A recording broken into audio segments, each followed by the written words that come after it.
Mosok putu diaturi kok mak pa ora mbok aturi. Mak pa kowe njaluk apa, Mak? Mak, Ndi mak pa? Mak pa? wis arek apa urung? Dereng. Wong rencana meh nganti rampung kok. Niku, mak pa. Halo. Nyuwun apa, Mak? Non? Oh, nggih, nggih. Apa, Mas? Nyuwun didongakno ae jare. Napa pamunten? Jajal rono. Iki lho, panjenengan ning ngarep dhewe iki lho, Le. Jejer loro iku. Wis rono. Mak Pah minta lagu napa Mak Pah? Wis rono. Mesake le. Mak Pah. Gak ndungu wonge suarane rada. Iya pancen jarak jauh ya. Mencolot sirase ale gen kan akeh engko. Maksudnya Mak Pah ngersake lagu napa Mak Pah? Nah, iya. Soale mboten kepireng ngersake lagu napa Mak Pah? Sak kersa campursari napa dangdut? Campursari sing anyar Mas nek ngono. Sampeyan ngertos lagu napa ora ketok. sik iku bocah anakmu iki piye to? Apa tah? Iso kaya nyocokno awak emeh le. Lah kok ora Nyocok ketok? piye? Nendek ben trae ora ketok nek meteng. Sik to. Ora pengalaman lagu sampean. Lagu kok ora ketoke lagu apa?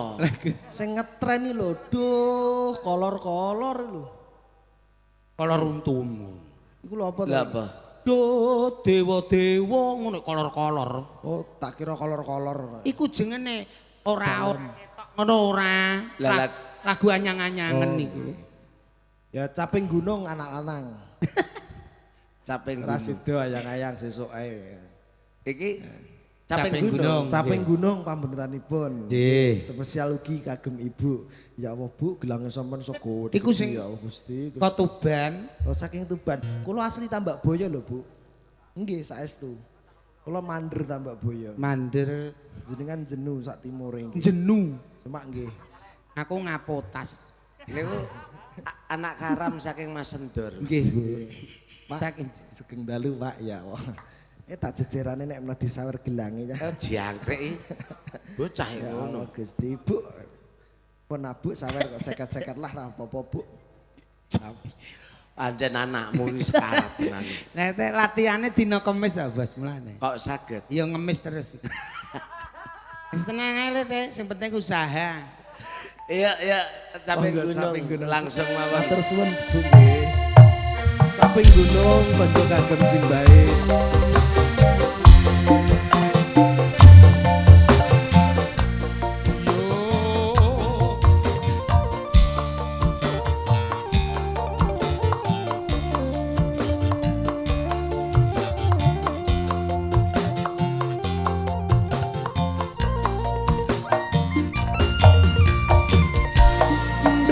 Zaman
pacuan jenu jarang ngeten iki, enten ketoprak nih jarang nggih.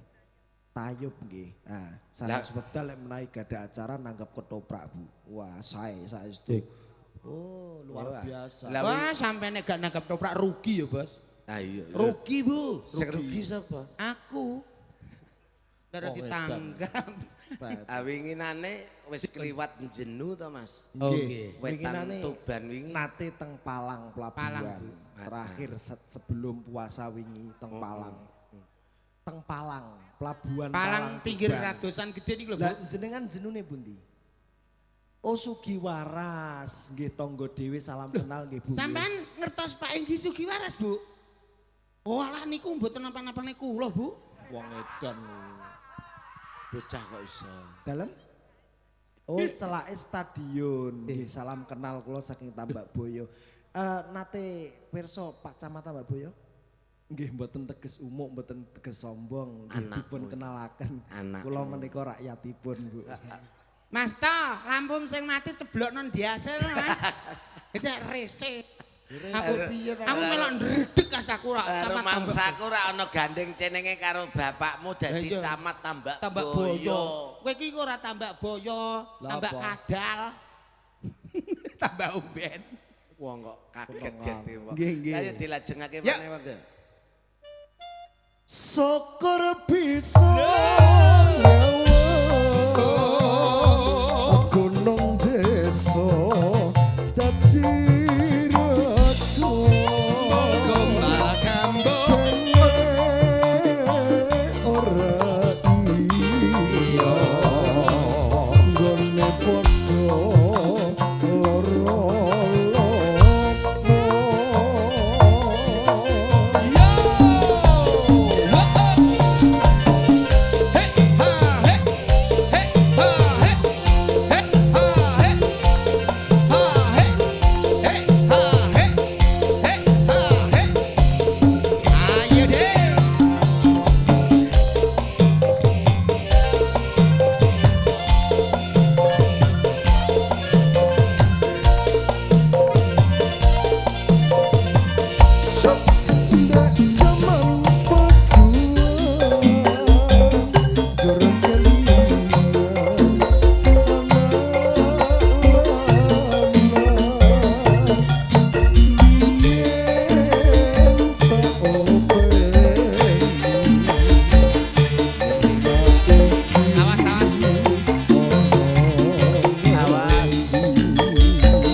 Matur suwun, Ger. Sedulur saka jenu waras.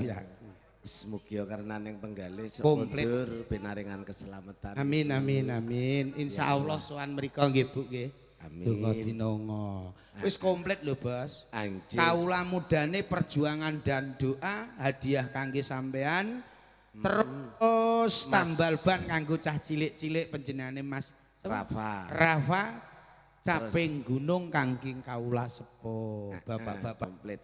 Tur maneh iki mang pancen panjenengane mae kalih Masta ketoprak diwiwiti sore. dadi bar isak langsung tancep Oh kayon. nggih. Wis ben ora ana istirahate ya. Amin amin amin. Nyuwun pangestu benjang lumerek wonten laladan Wedari Jaksa. Nguren Nguren City. Nggih, nyuwun City pangestu muga-muga Wahyu Manggala tansah pinaringan keselamatan Min, katentreman Bu. so kanca-kanca sehat kabeh. Jaga Regol. Jaga Regol.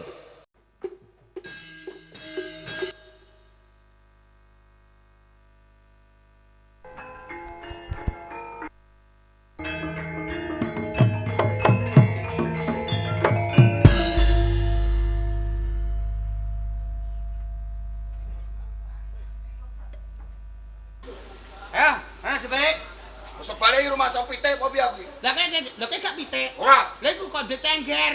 Ngawur ae. Timbang ora dicengger. Lah aku tre pitik trondolo kowe pitik kate. Tasbungan. Iku wani-wanimu kuwi ngarani aku pitik kate. Lah lha Pangkatmu ki apa? tukang jaga regol. Sapam kepatian. Tukang jaga regol mlepukmu ora karuan. Kowe iki durung ngerti aku aja ngarani. Lah kowe iki sapa? Lho, putrane Rama Patih Lu Gender Den Masih Layang Seto. Layang Kepintir. Ngerti? Anake lu gender. Iya. Aja ngapusi, Cung. Aku sih piye? Putrane Ndara Patih Lu Gender iki mung siji wedok. Sapa? Ndara Putri Anjasmara. Ora ngerti iki. Kadang Kleru. Kok iso kleru? Pandhawamu yen to putra ana ing dalam kepatihan mung siji kang Mbok Anjasmara. Siji tok. Benane putra ana ing kepatihan iki telu. Sapa ae? Anjas pisan kang Mbok Anjasmara. Nomor loro Raden Layang Seto. Sing pungkasan Raden Mas Layang Kepintir. Romo. Ha iki telu. Wis ngerti ya? Yen loro, yen siji kang Mbok Anjasmara. Yen kaya ngono wis mikir ayo Ci. Sik. Yo wis gak apa-apa. Ning mergo ning kepatihan iki dipasrahno aku Ngaten karo temane. kanca-kancaku. Yo.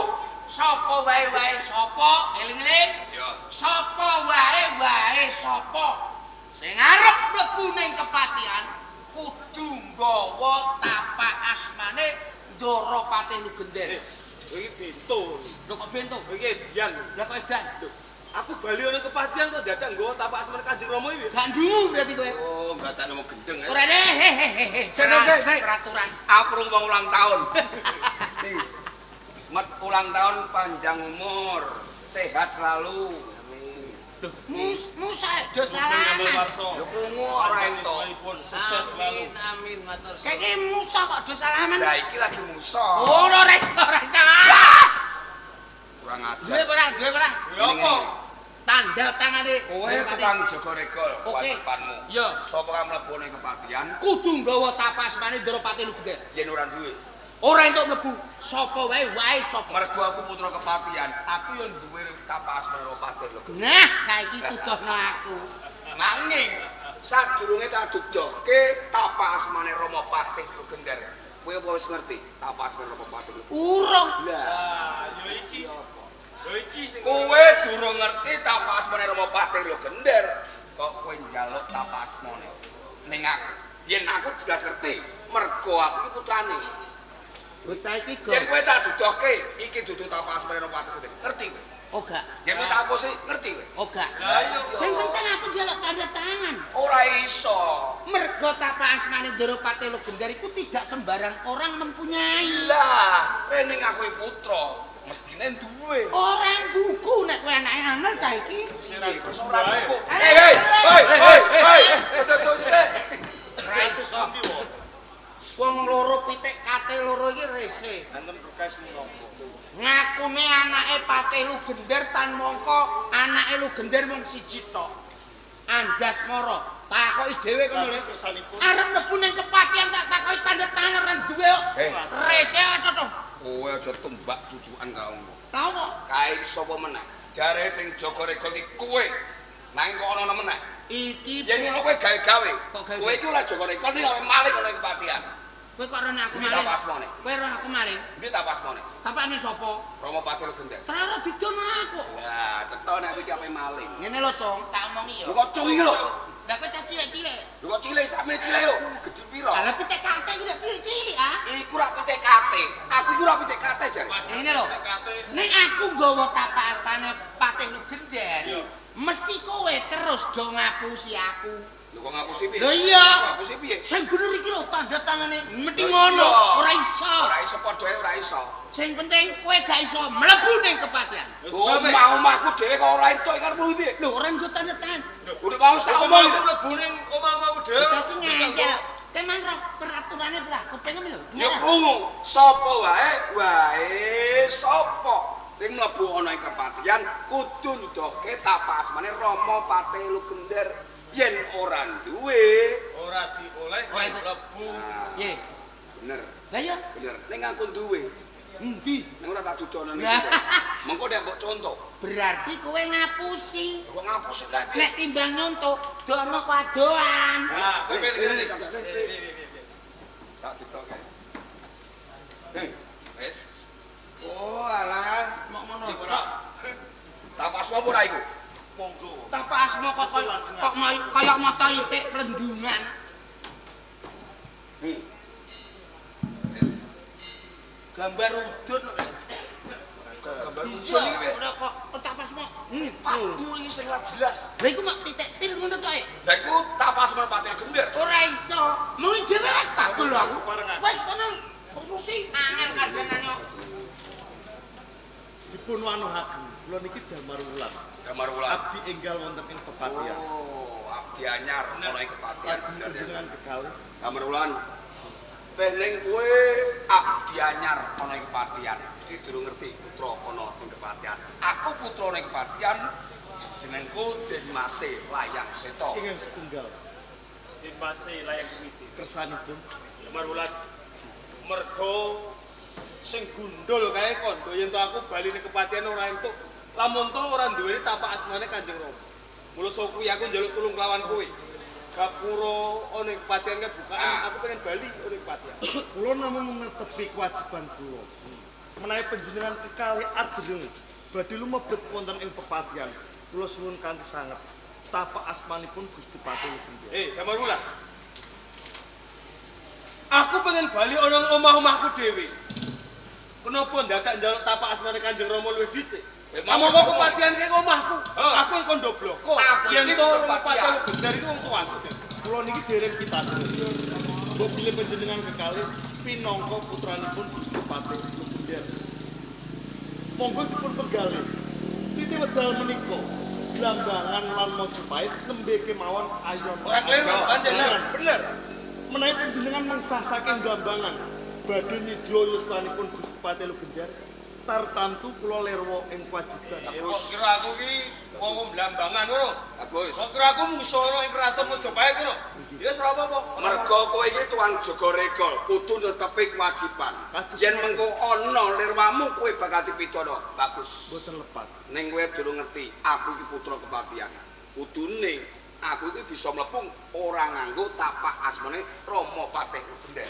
Ngerti? Sak ngertos kula. Putranipun Gusti Patih Lugender namung setunggal.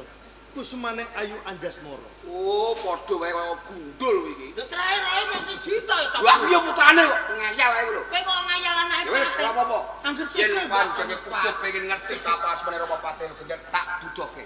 Monggo. Tenan. Yo iki.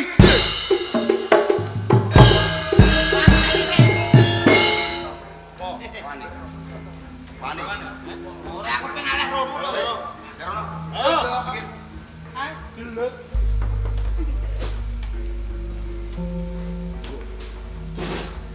Ai, cok. ora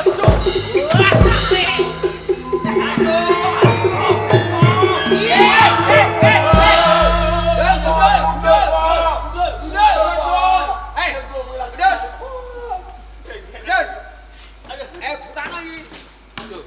Lah sing gawa wong loro kula mboten iso buka. Mah, lho liwat amane. Sampeyan lho apa? Lah iki ditutup. Lho kemana wae terus buka wong. Lho, hei, Ya ora iso buka wong kuncine digawa wong loro. kae wong tuaku. Kae iki wong tuaku lho buka iki. Lompat mo. Buka mo. Lompat. Nggih, ngomati. Nek kuat lompat, brosot tak anjing kencing.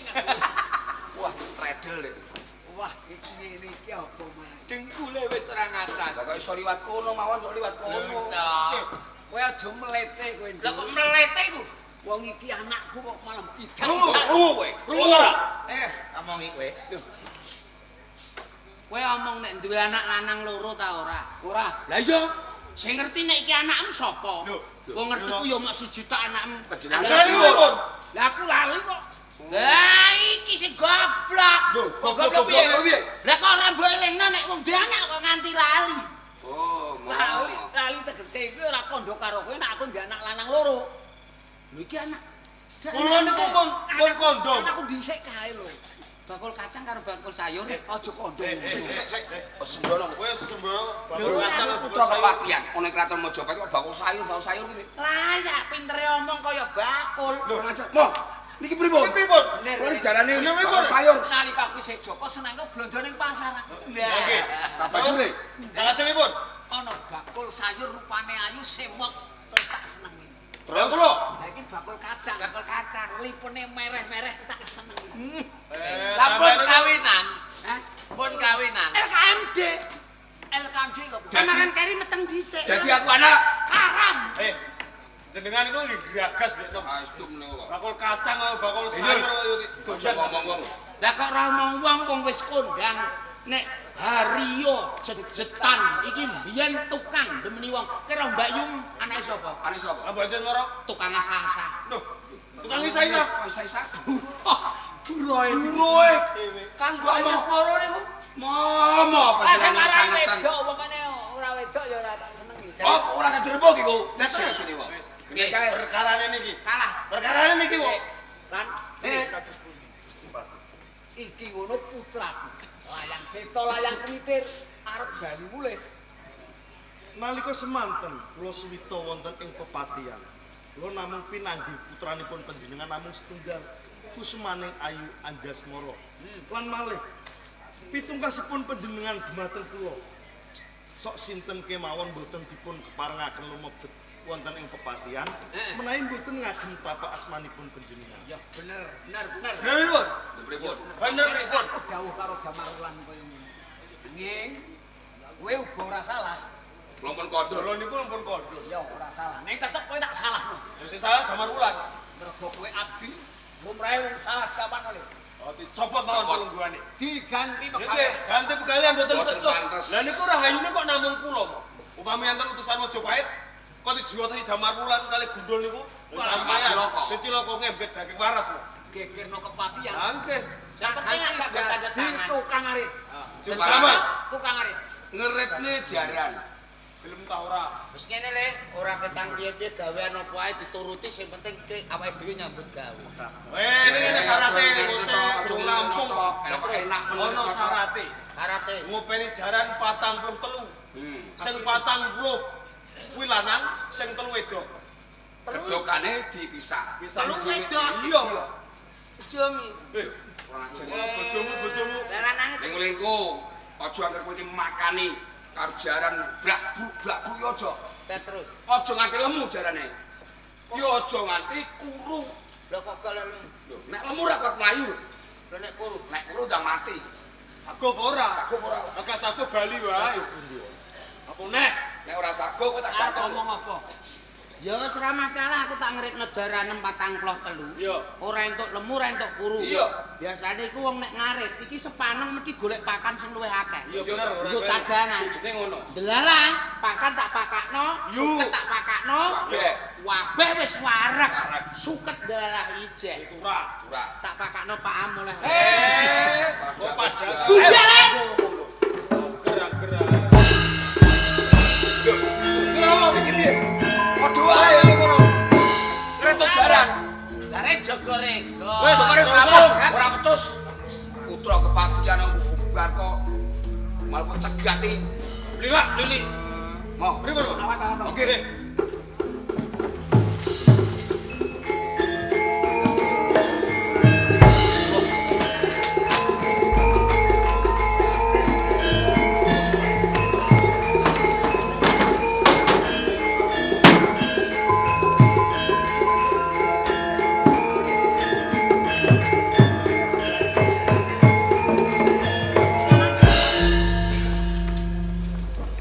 Kusmaning Ayu Anjasmara. Boten pantes mbok bilih panjenengan mapan wonten ing pagedukan. Awit papan menika papanipun wonten ing ati. Pancen tak sengaja kan. Mergo ana wigati sing bakal tak gakake karo sampeyan. Wonten perkawis. Monggo panjenengan enggal-enggal paring dawuh dumateng ing abdi Kusmaning Ayu. Ini yuk kakang. Jika terus Kalau semono sepisan aku ketemu karo sampeyan. Ning kono aku tandur tresno karo sampeyan. Aku kepengin banget dadi bojone sampeyan kakang. niki saestu. Lain terus den batin aku tresno karo sampeyan. Napa sedaya kala wau sampun panjenengan penggalih. Mbok bilih panjenengan tresno dumateng kula. Kula niki namung lari saking dusun benten kali panjenengan pinangka putranipun pepatih wonten ing Praja Majapahit. Napa pantes menawi kula niki sanggengan dumateng panjenengan? Anda marune. Jeneng tresno iki wuta, ora mawas bondo donya pangkat lan derajat. Wong ati kang dadi pawitane kakang. Niki saestu. Menawi mekaten kula nggih tresno.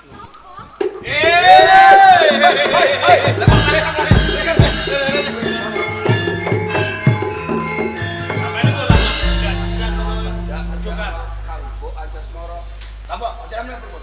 Kene. Lah pacaran kalian pulang. Niki tukang karet. Aku tak bloko karo kowe ya ya. Nggih.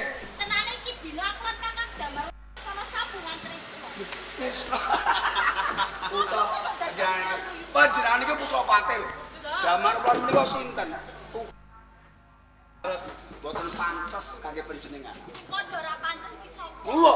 Ing nyatane aku tresno lahir batin karo kakang. Di, ada ini. Semoga kakang. Pisano ya. Jenengan kersa murungaken mboten. Ora bisa. Oh, Niki menawa panjenengan nampa Anjasmara caket kalian Damar Wulan. Karepmu piye to, Jas? Romo, kula menika tresno kalian kakang damar wulan Romo. Tresno. Nggih. Lah kowe piye lan? Kula nggih tresno.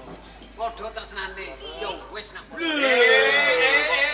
Yo wis. Padha senenge. Senajan jam tresnane niki benten, mboten pantes Damar Wulan menika caket kalian Kambok Anjasmara. Damar Wulan yang melarat. Ha. Yang kere maju kele bale longan. Ha. Kanggo Anjasmara menika putra sinten? Putra Patih. Nggih, tiyang nomor kalih wonten Kraton Majapahit. Menika kelampahan dedaupan. Isin-isin ya. Ngisi panjenengan. Kaworo. Ya wis ora pantes. Apa mboten. Tukang arit. Nggih. Bok aku jaran Nggih. Kok risik. Nyun sewu Ki Romo. Ingkang lepet menika mboten namung akeh kakang damar wulan. Jalaran menapa? Ingkang miwiti tresno menika kula. Menawi ta penjam menika badhe midono kalian kakang damar wulan. Langkung prayugi kula nggih dipun lebetake pakunjaran Romo. Bokke Pak Jaran. Nggih. Cocok piye, Ji? Cocok. Iki Kambok Anjasmara. Mboten napa-napa. Mboten napa-napa. Sampeyan niku dereng rumangsa mantu.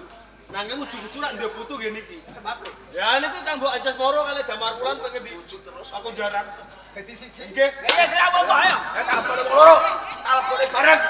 San karuan. Reso ndetek wis ngebokke. Yang duwe ponakan. Suwan mau cuai. Suwan.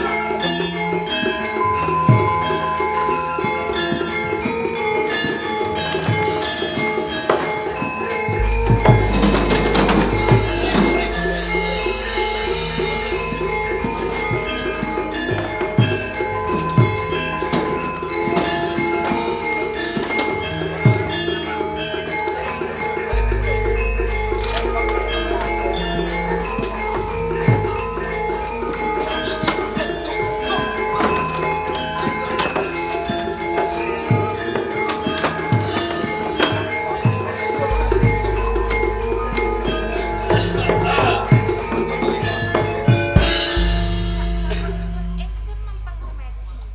Ingsun pikantuk wangsitipun dewa ingkang saged bingkas karya nentremake Praja Majapahit menika lare saking musuh ingkang mati Damar Sasongko. Sampun wonten ing kepatihan sampeyan. Ngaten moga panjenengan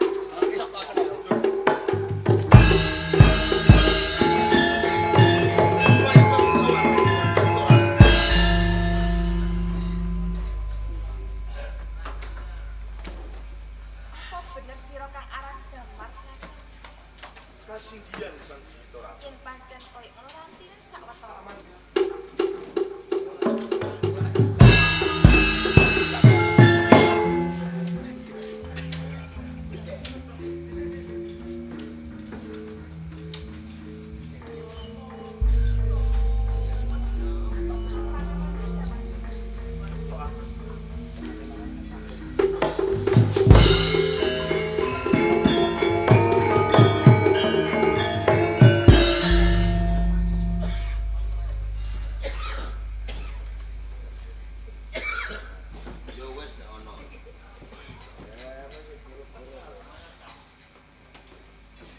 Kalamun kowe bisa bekas karya. Kowe bakal bukti ana ing Mojopahit. Pangestunipun.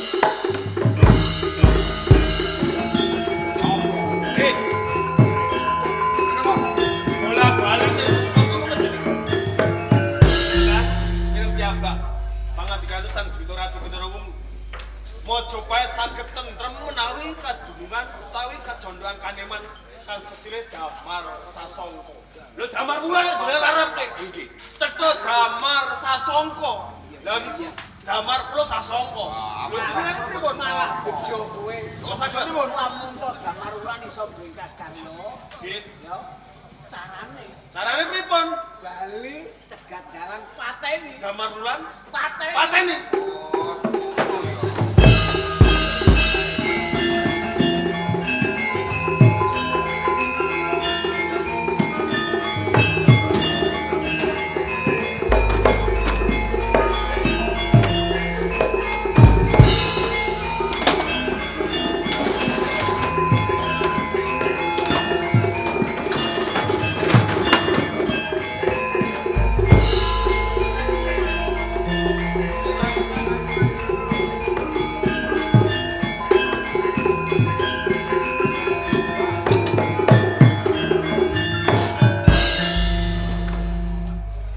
Mongso kesiksa batin.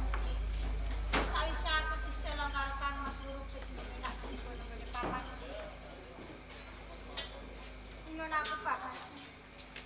Sapa wonge pawongan sing bisa ngewariang saka jenenge Kang Slisara. Yen waten bakal tak aku sedulur Semarawan. Yen kakung batal tak Aku sing bakal mutus saewa.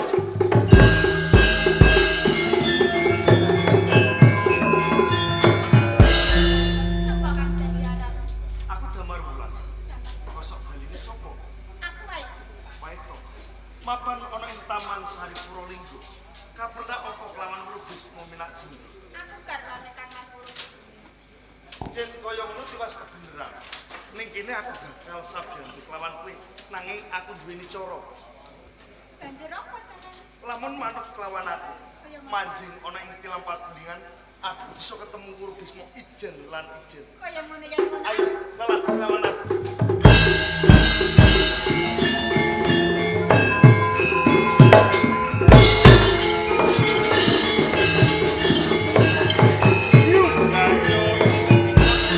Aman, kono niku kok sepi to yo.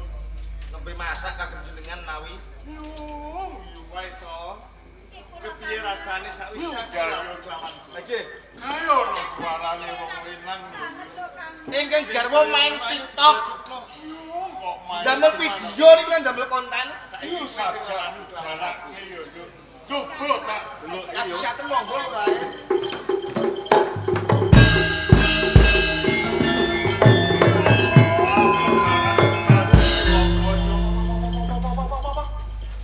Jebul galwar waito. Kono sajrone sentong. Nggih, Wong loro karo bocah lenang. lanang. Yen aku blodor ora nganggo sanjangan. Nglegeno. Nglegeno yo. Walah. Iya keparat. Sopo kang dadi aran logo sugih kendel gondowan. Mlebu taman Puralingga jawat lawan garwaku Siwaito. Diwanoki, aku Damar Wulan. Yo jenenge Damar Wulan yo. Nggih. Yo kene kok nganti kowe wani jawat garwaku. Apa nate kuwak pawarto. kabeh mau wis tak sengaja weruh Bisma Minak Jinggo. Nganti aku manjing ana ing tilam pagulingan. Ing ujug aku mung kepengin ketemu Ijen lan Ijen lawan kowe. Ndadekno kawruhanan weruh Bisma Minak Jinggo. Cedhane aku minta Sraya saka Praja Majapahit supaya ngendhakake pakartimu weruh Bisma. Jebul minta Sraya Majapahit. Senopati saking Majapahit purae iki. Yen pancen sira nyata Sekti Mahambara, ayo adepono weruh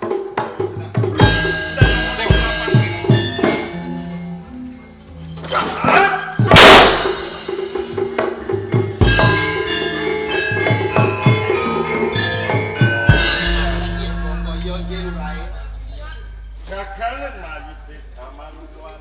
Lah iki napa? Sesuk-esuk bakal tak pocok janggane tak tanjil ana ngalun tumbangan. Kados ngaten. Mongso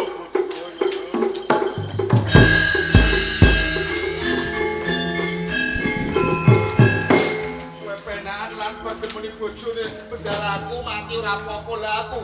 Ora tok apa-apa kon nggone mayitmu. Ora butuh apa-apa.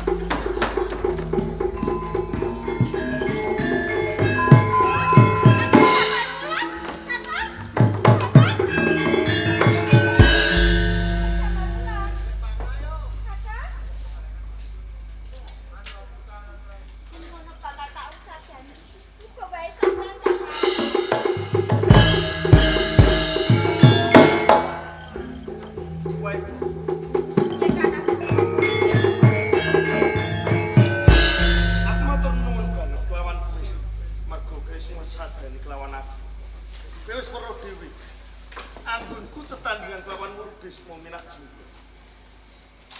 Dheweke wong Sekti Mahambara pindhane Jawata Katon.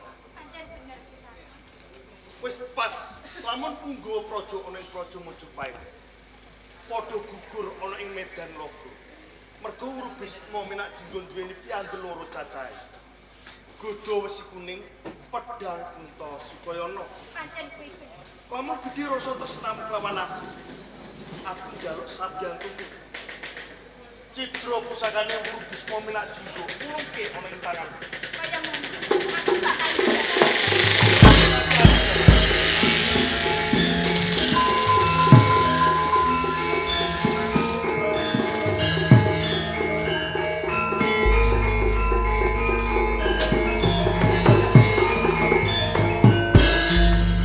yen kaya ngono wae to. Sawetara ana ing sisih. kaya ngono sampeyan sing ati-ati.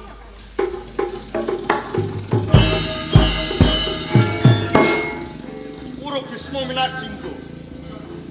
Lamun kowe kesatria kang pinunjul kang linumpe. Ayo adepono iki Damarulan.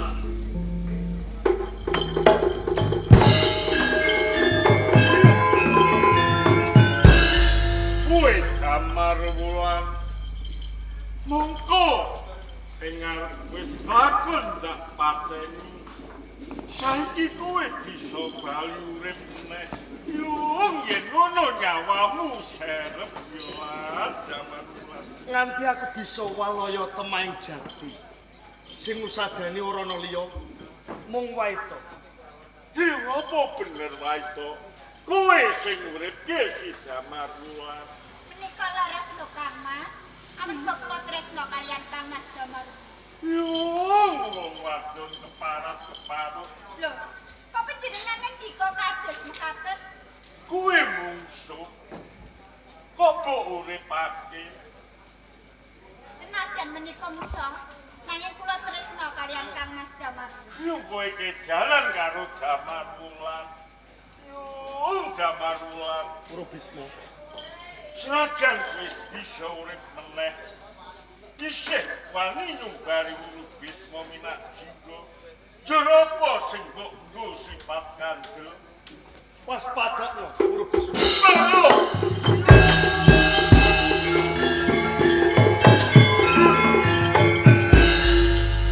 Yo Damarulan.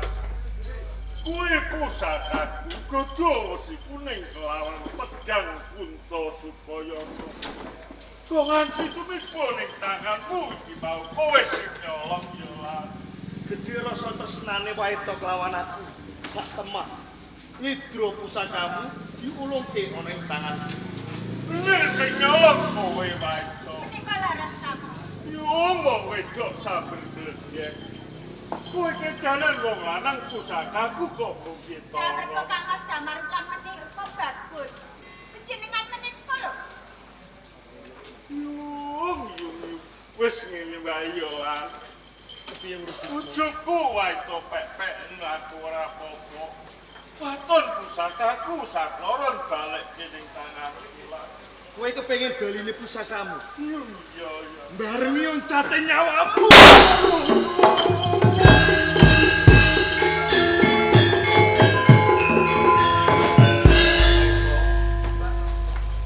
Kowe pinangka dadi seksi.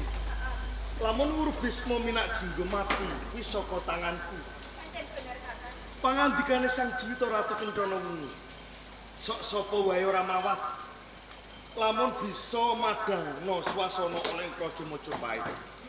Ing bisuke bakal jumeneng ratu ana ing Praja Majapahit. Kaya ngono Kakang. Mula kanthi wiwit dina iki aku bakal nganggo gelar Prabu Brawijaya Damarwulan. Pawiyatan sampun paripurna.